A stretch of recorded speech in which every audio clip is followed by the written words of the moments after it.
ہم تو یہ سمجھتے ہیں کہ الیکشن کمیشن کو آزاد غیر جانبدار ہونا چاہیے، خود مختار ہونا چاہیے، اس کے پاس خود اختیارات ہوں، وہ پورے فیصلے کر سکے، پوری قوت کے ساتھ کر سکے۔ ہم تو یہ سمجھتے ہیں کہ ہمارے سیاستدانوں نے ہی اسٹیبلشمنٹ کو مضبوط کیا ہے، ہم نے اسٹیبلشمنٹ کس کا ساتھ دیا، اسٹیبلشمنٹ کا لفظ آپ چھوڑ دیں، ہم نے فوج کا ساتھ دیا، افواج پاکستان کا ساتھ دیا افغانستان میں اور کشمیر میں۔ کسی اور پارٹی کے ساتھ الائنس کا ہماری شورا نے یہ فیصلہ کیا 2018 کے بعد کہ ہم الائنس نہیں کریں گے، سیٹ ایڈجسٹمنٹ کریں۔ السلام علیکم خواتین و حضرات، میں ہوں حسن ظفر اور ہمارے ساتھ آج موجود ہیں جماعت اسلامی پاکستان کے نائب امیر جناب ڈاکٹر فرید پراچا صاحب۔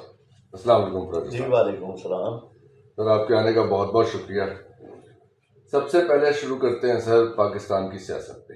جی 8 فروری 2024 الیکشن کی تاریخ ہے، کتنی تیار ہے جماعت اسلامی الیکشن کے لیے؟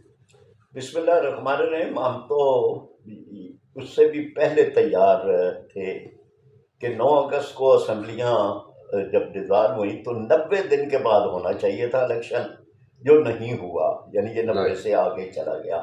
ہم تو 90 دن کے مطابق بھی تیار تھے، اب بھی تیار ہیں۔ ہمارے کینڈیڈیٹ مقرر ہو چکے ہیں، ان کو یوں سمجھ لیجیے کہ ہم نے صرف ٹکٹ دینا ہے، باقی ساری ان کی تیاری، ان کے بارے میں جو ہمارے ہاں پروسیس ہوتا ہے، لوگوں سے رائے لینا، شورا سے لینا، وہ سارے مکمل ہو گئے ہیں، کنونشن ہو چکے ہیں، ان کے ایک چھت تلے سب کو جمع کیا گیا۔ یہ وہاں پشاور میں کے پی کے جو امیدواران تھے، تو گویا کہ ہماری طرف سے تو بالکل تیاری جو ہے وہ بالکل ٹھیک مکمل ہے، اور ہم تو الیکشن کی تاخیر پہ نالا ہے۔ ہم تو 90 دن کے الیکشن کے لیے، لگ رہا ہے کہیں تاخیر ہونے جا رہی ہے الیکشن؟ نہیں، جو اب تک ہوئی ہے یہ بھی تاخیر ہے نا۔ اچھا، اس پہ ہم عدالت میں گئے ہیں، یعنی جماعت اسلامی عدالت میں گئی سپریم کورٹ میں کہ یہ 90 دن میں ہونے چاہیے۔ اگر آپ اس کا بہانہ کرتے ہیں مردم شماری کا، تو مردم شماری تو اپریل میں ہو چکی تھی، تو اپریل کے بعد جتنا وقت گزرا ہے، آپ اپریل میں ہی مشترکہ مفادات کونسل کی میٹنگ بلا کے اس کو کر لیتے، اور اس کے مطابق جو ہے یہ 90 دنوں کے اندر ہو جاتا، لیکن آپ نے اس کو پینڈنگ کیا۔ پھر اس کے بعد حلقہ بندیوں پہ ایک وقت، وہ بھی پھر ہم نے مطالبہ کیا الیکشن کمیشن سے کہ جی اتنا وقت آپ کیوں لگاتے ہیں، اس کو ذرا پیچھے لے آئیں، تو اس کے مطابق 8 فروری ہے۔ ہم سمجھتے ہیں کہ 8 فروری کو ہونے چاہیے، کوئی جواز نہیں ہے، کوئی آئینی شک نہیں ہے، کوئی فیصلہ نہیں ہے عدالتی کہ جس کی وجہ سے اس کو آگے کیا جائے۔ اگر یہ ہوگا تو یہ کسی طرح بھی قابل قبول نہیں ہوگا۔ جو اس وقت نگران سیٹ اپ ہے، اس کی غیر جانبداری پہ آپ کتنا یقین رکھتے ہیں؟ لیکن اب مطلب ان کا جو بنیادی کام تھا اور ہے، وہ تو ہے انتخابات کی نگرانی، وہ اس کے علاوہ باقی سارے کام کر رہے ہیں کہ جو اسی طرف میرا اشارہ ہے کہ وہ تو ترقیاتی کام کرنا چاہیے وہ کام تو نہیں کر رہے نا۔ یعنی ہم تو یہ سمجھتے ہیں کہ الیکشن کمیشن کو آزاد غیر جانبدار ہونا چاہیے، خود مختار ہونا چاہیے، اس کے پاس خود اختیارات ہوں، وہ پورے فیصلے کر سکے، پوری قوت کے ساتھ کر سکے، اور نگران جو ہے وہ ان کو تعاون دیں، ان کا کام جو ہے وہ۔ ڈاکٹر صاحب، یہ تمام آپ کے جو فکرے ہیں وہ چاہیے پہ، یعنی ایک خواہش پہ ختم ہو رہے ہیں، ہو نہیں رہا ہے ایسا۔ تو اس صورتحال میں جہاں اتنی اشارتاً میں یہ سمجھ رہا ہوں کہ جانبداری اسٹیبلشڈ ہے، اور جانتے ہیں، اور اس میں یعنی کہ کمی ہوگا کہ اگر کسی کی کوئی اور رائے ہوگی، جیسے پنجاب کے وزیر اعلیٰ ہیں محسن نقوی صاحب ہیں، کراچی میں جو صورتحال ہے، اور باقی صوبوں میں بھی اور سینٹر میں بھی، تو اس میں تو سارے فیوریٹس انسٹالڈ ہیں۔ تو اتنی جانبداری کے ماحول میں کیسے الیکشن جو ہے، اور اگر ہو بھی جاتے ہیں تو وہ کتنے قابل قبول ہوں گے؟ اچھا، ایک تو آپ نے یہ کہا نا جی، وہ جو گرامر میں پڑھایا جاتا ہے نا جی، تو ہم تو ماضی تمنائی والے ہیں، یعنی تمنا ہی کرتے رہے ہیں یہ سارا ہمارا ایسا کاش اس طرح ہوتا، کاش اس طرح ہوتا، تو وہ نہیں ہوا۔ لیکن یہ بات کہ جی الیکشن جو ہے بر وقت ہوں اور ٹھیک ہوں اور شفاف ہوں، تو اس پہ علی ہم تو اس پہ مکمل طور پہ اس کی حفاظت کے لیے مکمل طور پہ تیار ہیں۔ ہم یہ سمجھتے ہیں کہ یہ 2013-18 جو بھی انتخابات ہوئے تھے یہ پریکٹس اب نہیں ہونی چاہیے، اور کسی طرح سے بھی کسی کی بھی، چاہے وہ کوئی پارلیمنٹ ہو یا کوئی اسٹیبلشمنٹ ہو یا کسی اور کو بھی، اس کے پاس جو اس کا ریموٹ نہیں ہونا چاہیے، وہ صرف الیکشن کمیشن کے پاس ہو، اور اس میں وہ خود مختار ہو۔ ہمارے پڑوس کے اندر بھارت کا پولیٹیکل کلچر ہم سے زیادہ برا ہے۔ یہ نہیں ہے کہ وہاں مار دھاڑ ہے، وہاں پہ مافیاز وہاں پہ ہیں، لسانی تضادات، کئی زبانیں، قدم قدم پہ زبان بدل جاتی ہے، کلچر بدل، اس سب کے باوجود وہاں کا الیکشن کمیشن جو ہے اس کی غیر جانبداری پہ سوال نہیں اٹھتا۔ لیکن وہاں پہ الیکشن میں الیکٹرانک ووٹنگ مشینیں استعمال ہو رہی ہیں، یہاں پہ جب اس کی بات ہوئی تھی تو ایک طوفان مچ گیا تھا۔ نہیں، یہ اس کا ایک پارٹ ہے نا، انہوں نے بھی ایک اڈاپٹ کی، اور اس میں انہوں نے کچھ پرسنٹ پولنگ اسٹیشن جو ہے وہ اس پہ رکھے، اور کہیں سے وہ وڈرا بھی کر رہے ہیں، لیکن مطلب ہمارے پیش نظر یہ نہیں ہے کہ ہم اس پہ بحث کریں۔ ہم یہ سمجھتے ہیں کہ جتنے بھی ذرائع ہیں نا وہ کرنے چاہیے۔ الیکشن کمشنر وہاں کے ایک سابق آئے تھے اور یہاں ہماری ایک سٹنگ ان سے ہوئی تھی، تو انہوں نے کہا جی کہ ہم سو موٹو ہم خود ایکشن لیتے ہیں، اتنا امپاورڈ ہے، ہم نہیں اس کا انتظار کرتے کہ کوئی جو ہے درخواست دے کہ یہ دھاندلی ہو رہی ہے۔ ہم دھاندلی کو خود سٹڈی کرتے ہیں۔ ایک الیکشن میں ہم دیکھتے ہیں کون کون سے پولنگ اسٹیشن تھے جہاں پہ غنڈہ عناصر نے کوئی کام کیا، اگلے الیکشن سے پہلے ہم ان غنڈہ عناصر کو گرفتار کرتے ہیں۔ یہ ہمارا اپنا ڈیسیجن ہوتا ہے۔ ادارے اتنے پاورفل ہیں، یہی تو یہاں پہ رونا ہے ڈاکٹر صاحب، اتنا یہاں اداروں کو ڈیمیج کیا گیا ہے، پولیس پولیٹیسائزڈ ہے۔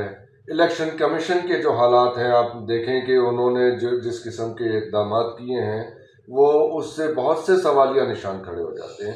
تو لیول پلینگ فیلڈ کی جو باتیں ہوتی رہی ہیں یہاں، اب وہ ایک پارٹی کے سربراہ اس وقت جیل میں ہیں، پی ٹی آئی کے سربراہ، انہیں ان کی چیئرمینی سے بھی ہاتھ دھونا پڑا، جو بھی اس کے محرکات تھے، لیکن اور پھر بلاول صاحب کی طرف سے، اور اب نون لیگ کے خاقان عباسی صاحب بھی اس حمایت میں آ گئے ہیں۔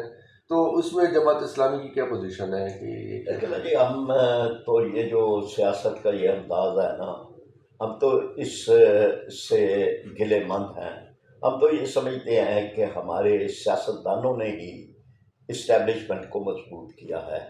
انہوں نے آپس کبھی کوئی اپنے اپنے مقام پر، کبھی تم نہیں کبھی ہم نہیں، وہ کبھی ایک ان کے ساتھ مل کے اور کبھی دوسرا ان کے ساتھ مل کے، اس کا نتیجہ یہ نکلا کہ جو کام ان کا ہے وہ کام جو سیاستدانوں کو خود مل کے کرنا چاہیے تھا یا پارلیمنٹ کو کرنا چاہیے تھا، اس کے بجائے وہ یہ غلطی جماعت اسلامی سے بھی ہوئی تھی، اسٹیبلشمنٹ کے ساتھ چلنے کی ایک دو دفعہ۔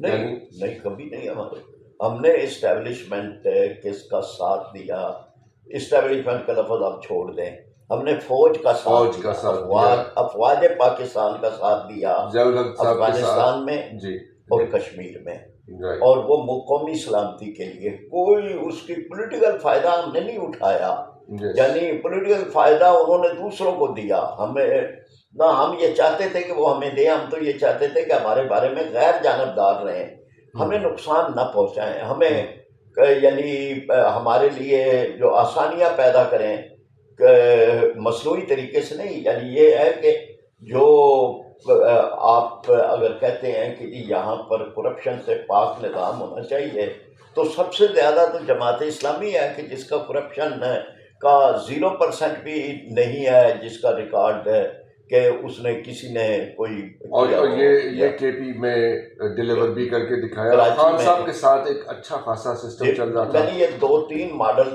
تھے نا. ایک تو کراچی میں جی بلدیاتی الیکشن میں عبدالستار افغانی 2 دفعہ میئر رہے، نعمت اللہ خان ناظم رہے. پھر اسی طرح کے پی میں ہم شامل رہے ایم ایم اے کی حکومت میں بھی اور تحریک انصاف کے ساتھ. کہیں پہ کوئی کسی نے ہمارے اوپر جھوٹا الزام بھی نہیں لگایا کہ جماعت اسلامی والوں نے بھی کرپشن کی ہے. تو یہ بہت بڑا کریڈٹ ہے. یعنی اس وقت کہ جب ہر ایک بہتی گنگا میں ہاتھ دھو رہا ہے تو وہاں پہ اگر جماعت اسلامی والے رکے ہیں، کوئی صرف اللہ کے ہاں اپنے آپ کو جواب دہ سمجھ کر رہے، تو اس کا قدر و منزلت ہونی چاہیے. کراچی کا آپ نے تذکرہ کیا. کراچی میں آپ کے وہاں جو حالات ہوئے اور یعنی سیٹیں آپ کے پاس تھی میجورٹی اور میئر جو ہے پیپلز پارٹی کے بن گئے. دیکھیں یہ کے پی میں بھی ایک علیحدہ چلے کے پی میں آتے ہیں. کراچی میں بتا دیجیے. یہ کرشمہ بھی ہوا نا کہ 3 لاکھ ووٹ ایک طرف، 9 لاکھ ووٹ دوسری طرف. جی 3 لاکھ ووٹوں والوں نے میئر بن گئے ہیں، 9 لاکھ والے نہیں بنے. اب یہ نا کہ جی اگر وہ پی ٹی آئی یعنی جو کچھ وہ کر سکتے تھے وہ یہی تھا کہ پی ٹی آئی کے کچھ لوگوں کو وہ وہاں پہ ووٹ دینے کے لیے روک لیں. جس طرح سے بھی روکیں. یعنی یہ بحث نہیں ہے کہ انہوں نے طاقت کے ذریعے سے روکا یا پیسے کی طاقت سے روکا یا جس طرح سے بھی، لیکن بہرحال غلط تھا. الیکشن کمیشن کو ہم کہتے رہے کہ جی آپ اس میں مداخلت کریں، آپ پتہ کریں یہ کیا ہو رہا ہے. لیکن الیکشن کمیشن نے بھی کوئی رول ادا نہیں کیا، جس کے نتیجے کے اندر ایک واضح بات تھی نا کہ یعنی وہ سیٹیں بھی زیادہ ہیں. الیکشن کمیشن نے رول ادا نہیں کیا، کسی نے رول ادا نہیں کیا، تو اس کا اگر ایسی صورت حال ہو جائے اس طرح کی ڈیڈ لاک کو کیسے ریزالو کریں گے؟ مطلب اب قبول کر لیا جائے کہ ہماری دنیا ایسی ہی ہے. نہیں، مطلب یہ نہیں کہ جی کیوں قبول کر لیا جائے. اصل تو یہ ہے نا کہ جی ساری پولیٹیکل پارٹیز اگر ایک فیصلہ کر لیں تو کوئی کچھ نہیں کر سکتا. تو کیا چیز روکتی ہے؟ لیکن اگر نہ کریں تو ہم تو اپنا ایک رول ادا کریں. ذاتی مفاد روکتا ہے. ذاتی مفاد، فائلیں ہوتی ہیں کچھ، مطلب بہت ساری چیزیں ایسی ہوتی ہیں بلیک میل ہو جاتی ہے، پارٹی بلیک میل ہو جاتی ہے، سامنے رکھا جاتا ہے کہ بھئی یہ ہے. وہ اب آپ کا کیا خیال ہے کریں گے تو پھر آپ دیکھ لیجئے کہ وہ کہتے ہیں کہ جی یہ ہے، آپ کا کیا خیال ہے. انہوں نے کہا جی اب ہمارا کیا خیال ہونا ہے، جو آپ کا خیال ہے وہ ہمارا خیال ہے. تو اس طرح سے وہ یہ چیز کلیئر ہو گئی. لیکن کے پی میں تو آپ کی ایک سکسیسفل پارٹنرشپ چل رہی تھی خان صاحب کے ساتھ، اور وہاں سے گلا شکوہ کیا جاتا ہے کہ جی ہمیں چھوڑ کے چلے گئے، بے وفائی کا الزام ہے. جی اچھا، مطلب اب یہ تو ایک ایسی چیز ہے نا کہ جو ان کو بھی پتا ہے کہ کس نے چھوڑا، ہم نے چھوڑا یا انہوں نے. نہیں، ہمیں بتا دینا سب کو. نہیں، مطلب یہ ہے نا کہ جی بالکل واضح تھی بات ہے. ہم مل کے حکومت میں تھے، ہم نے جو ہمارے ساتھ کمٹمنٹ تھی وہ بھی پوری نہیں ہوئی. مثلا ایجوکیشن ہمارے پاس ہونی چاہیے تھی، لیکن بعد میں انہوں نے کہا جی ہم پہ بڑا دباؤ ہے جی ایجوکیشن. پتہ نہیں، اب یہ تو نہیں بتایا انہوں نے کہ دباؤ ہے جی ایجوکیشن آپ کو نہیں دے سکتے. چلے ہم نے یہ بھی قبول کر لیا. ہم یہ نہیں چاہتے کہ جماعت اسلامی والے جو ہے وہ تعلیمی نظام کے اندر ہو. اچھا، اب یہ نا کہ جی اس کے بعد بلدیاتی الیکشن آئے تو بلدیاتی الیکشن میں بھی مل کے چلنا چاہیے. تو انہوں نے سیٹ ایڈجسٹمنٹ باقی جماعتوں سے جو کی، جماعت اسلامی سے نہیں کی. حالانکہ یہ ہے نا کہ جی جو ایک اچھا خاصا سسٹم چل رہا ہے، ایک اچھی پارٹنرشپ چل رہی ہے، تو کون تھے لوگ؟ ان کے اپنے لوگ تھے جو کہ چاہتے ہوں گے کہ منسٹریاں زیادہ مل جائیں.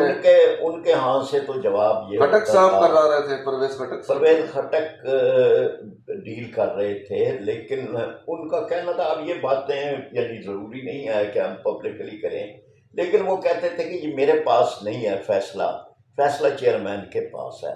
اب ہم یہ چیئرمین بھی اکیلا تو نہیں ہوتا نا، اس کے ارد گرد بھی لوگ ہوتے ہیں، اس کے بھی.